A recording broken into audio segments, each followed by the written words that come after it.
ይህ የምፅዓቱ አዋጅ ነጋሪ አገልግሎት ወቅታዊና ዕለታዊ ወጎችን በማቅረብ ትንታኔ የምንሰጥበት የተለያዩ እንግዶችንም በመጋበዝ የምናቀርብበት መድረክ ነው። መረጃዎችን ያጠናከረ ይዞልን የሚመጣው ፓስተር አለማየሁ ነሙ ሲሆን ፕሮግራሙን የመራና መሰናዶውን ኤዲት በማድረግ ወደ እናንተ የሚያቀርበው ይልቃል አስራት ነው። መልካም ጊዜ። ሻሎም ሻሎም፣ ውድ የተከበራችሁ የምፅዓቱ አዋጅ ነጋሪ አድማጮቻችን እንዴት አመሻችሁ? ሰላማችሁ ይብዛ። ከዚህ ከምፅዓቱ አዋጅ ነጋሪ አገልግሎት ነው እንግዲህ ይህንን መረጃ ለማቅረብ ወደ እናንተ ብቅ ያልነው። እንግዲህ ዓለማችን በምን ሂደት ላይ ትገኛለች የሚለውን በተደጋጋሚ እያነሳን እንገኛለን። ነገሮች ሁሉ በጥድፊያ ወደ ፍጻሜያቸው እያመሩ ያሉ ይመስላሉ። እነዚህ ጉዳዮች ግን ለእኛ የማንቂያ ደወሎች ናቸው። ተዘጋጅተናል ወይ? እንግዲህ በቅርቡ ጌታ ኢየሱስ ሊመጣ ስለሆነ ምን ያህሎቻችን ዝግጁ እንደሆንን እርግጠኛ ባንሆንም፣ ነገር ግን ዝግጁ የሚያስደርጉ አባናኝ መረጃዎችን ወደ እናንተ እያመጣን የማንቂያ ደወል እየደወልን እንገኛለን። እንደተለመደው እንግዲህ ከቀኑ በኋላ በሌላ የማባነኛ የማንቂያ ደወል ተመልሰን መተናል። መረጃዎችን እያጠናከረ ይዞልን መጣው ደግሞ ወንድማችን ፓስተር አለማየሁ ነሙ መስመር ላይ እየጠበቀን ይገኛል። ደወል አድርጌለታለሁ። እንግዲህ ከቀኑ በኋላ እንግዲህ የዓለማችን ወቅታዊ ጉዳይ እያስተዋልን እያሰላሰልን ዝግጁም እየሆንን መልካምና ጥሩ ጊዜ ይሁንልን እንላለን። ይልቃል አስራት ነኝ ከምፅዓቱ አዋጅ ነጋሪ አገልግሎት።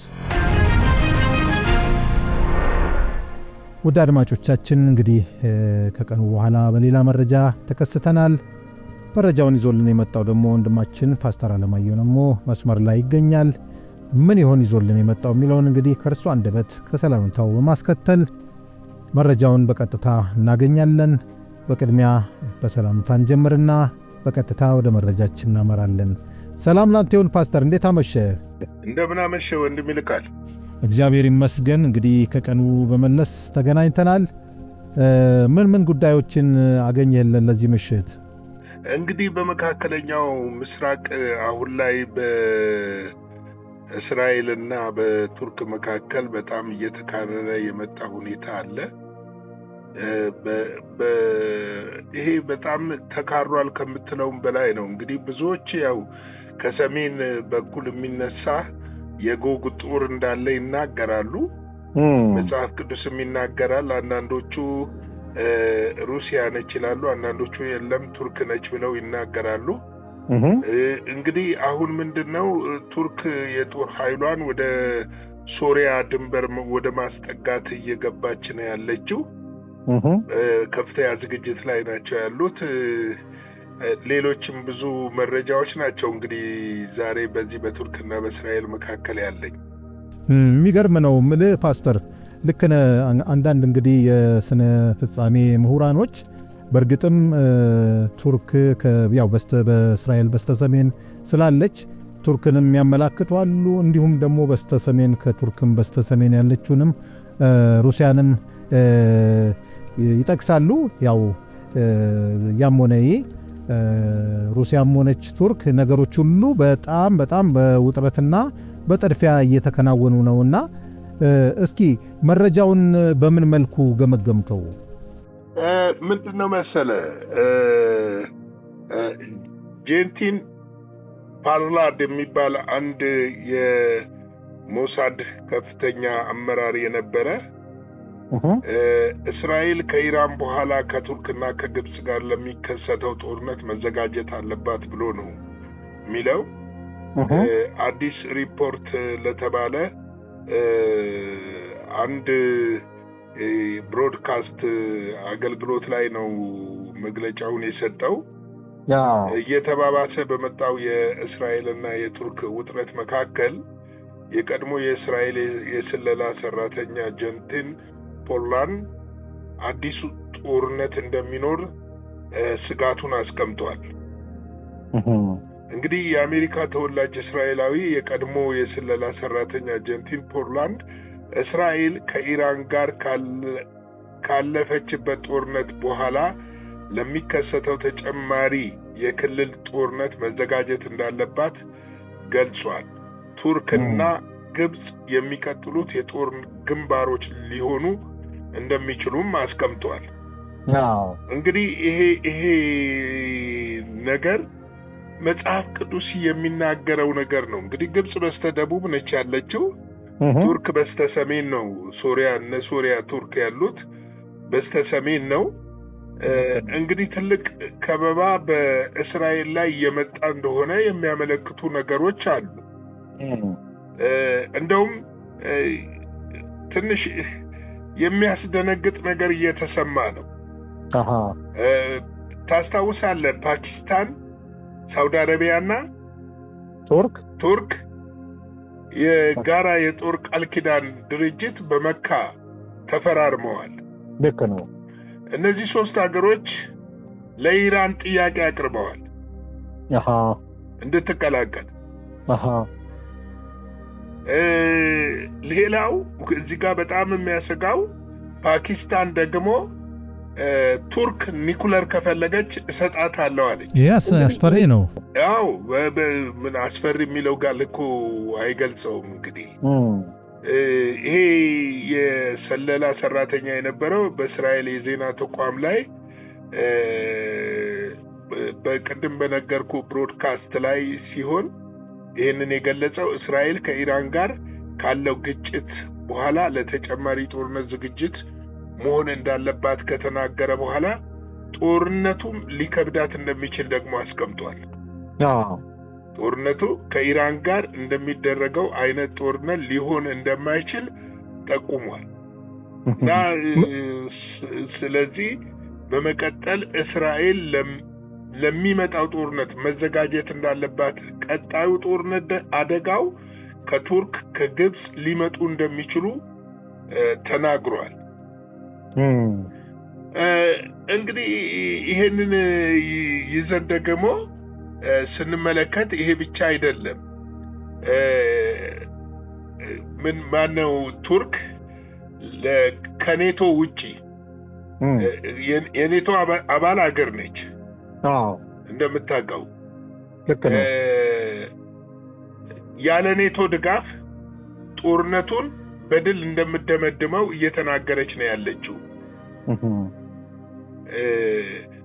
የኔቶ ድጋፍ አያስፈልገኝም የሚል ነገር ነው እያነሳች ያለችው።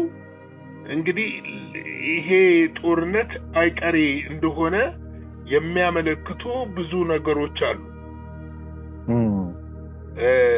ቱርክ ከኔቶ ወታደራዊ ድጋፍ ሳታገኝ ከእስራኤል ጋር ያላትን ውጥረት በራሷ ለመቋቋም እየተዘጋጀች እንደሆነ ተዘግቧል። ይህ ክስተት የተከሰተው በአንካራና በቴልአቪቭ መካከል ያለው ውጥረት እየጨመረ መምጣቱንና የቱርክ አንድ ቁልፍ የኔቶ አባልነት ቦታ በከፍተኛ ሁኔታ እየተከታተሉ እንደሆነም ተናግረዋል።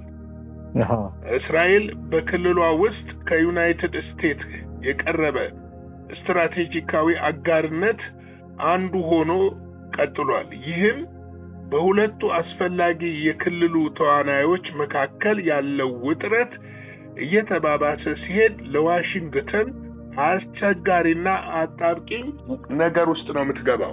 ለሁለቱም ወዳጅ ስለሆነች ማለት ነው። ወዳጅ ብቻ ሳይሆን የኔቶ አባልም ሀገር ነች።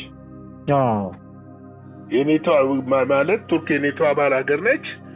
አሜሪካም የኔቶ አባል ሀገር ነች።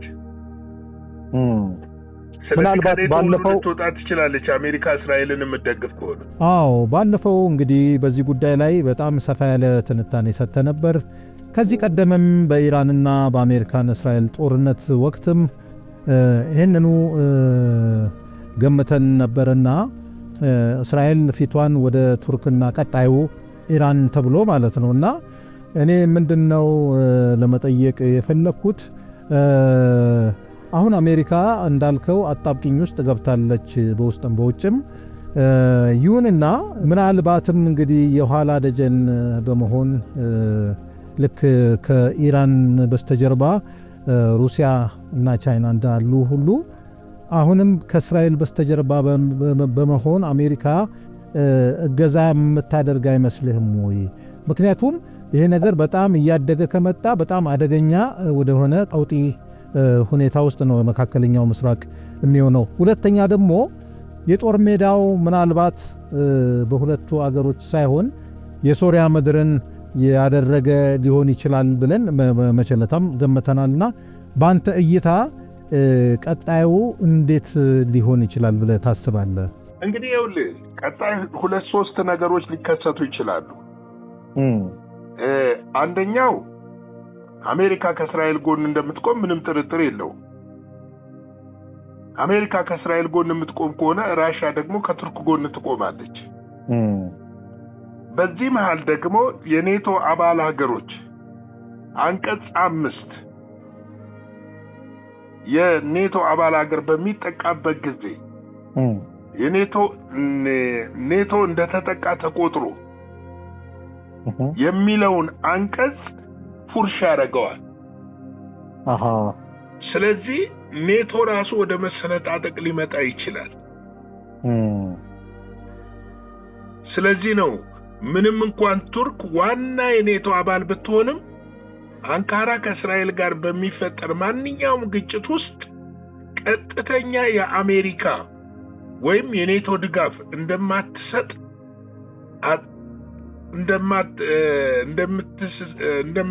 እንዲሰጣት አትጠብቅም ተብሏል።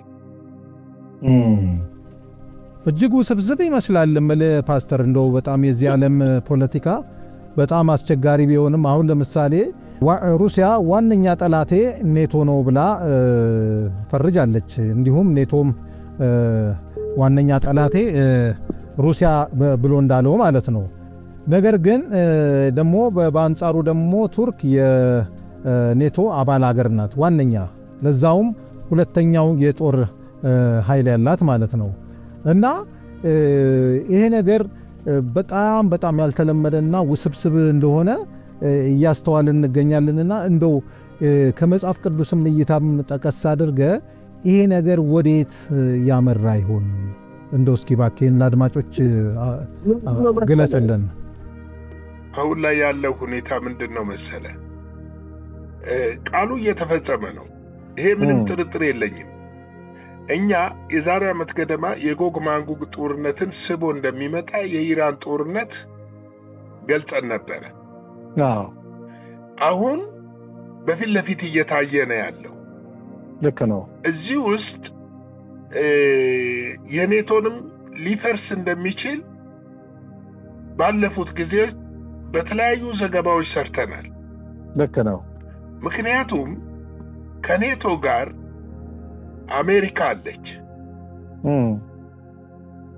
ቱርክ የምትደግፍ ከሆነ የእስራኤል ጠላት ነው የምትሆነው።